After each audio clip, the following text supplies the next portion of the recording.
কিন্তু তোমরা বাক্স টাক্স নিয়ে কোথায় যাচ্ছ? কোথায় বলো তো? শালবনিতে। তোমার দিদিকে এখন ওই কদিন এনজিওর কাজে ওখানেই থাকতে হবে। ও মা, তাই নাকি? হ্যাঁ, কিন্তু বাড়ির সবাই কোথায়? সবার সাথে দেখা না করে তো যেতে পারবো না। আমি ডাকছি সবাইকে। অংশদা, তোমার সাথে আমার কথা আছে, হ্যাঁ পরে সব বলবো। তমাল, পিয়াল। আরে অংশুদা, তোমরা কোথাও যাচ্ছ নাকি? একটা বড় প্রজেক্ট নিয়ে শালবনিতে যাচ্ছি কয়েক মাসের জন্য। ওমা, তাহলে অংশ কি করবে?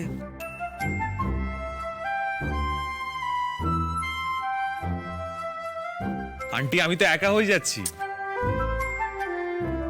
ইস,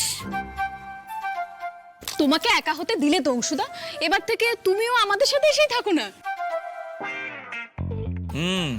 দেখেছো পারমিতা, আমি কিন্তু এখানে ভালোই থাকবো।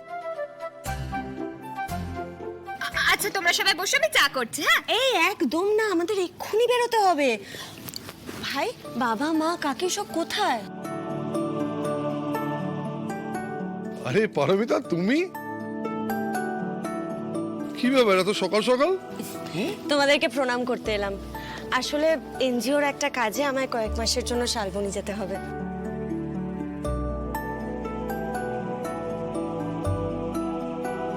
দেখেছো তো বাবা, তোমার সব কটা মেয়ে কিন্তু নিজের পায়ে দাঁড়িয়ে গেছে, যেটা তোমার বরাবরের ইচ্ছে ছিল।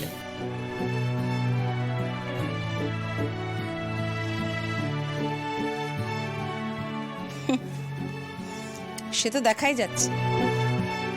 নিজের পায়ে দাঁড়িয়ে সংসার ধর্ম ত্যাগ করে সকলে মিলে নাচছ।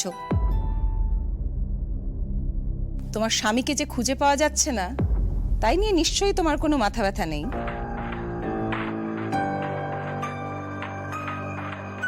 মন্ত্রী, কাল তো লাবু গিয়েছিল হাসপাতালে।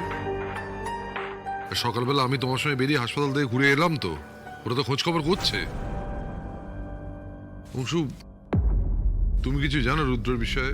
পুলিশ কোনো খবর পেয়েছে? কেউ যদি জানে জামাইবাবু আমার কবজে, কি যে কাণ্ড হবে। আসলে মাস্টারমশাই, গত দুদিন ধরে আমি ডিউটির জন্য নবাবগঞ্জের বাইরেই ছিলাম। পারমিতাকে পৌঁছে দিয়ে এসে তারপরে আমি এই বিষয় নিয়ে দেখতে পারবো। তবে আপনারা চিন্তা করবেন না, আমি এর মধ্যেই খবর পেয়ে যাব।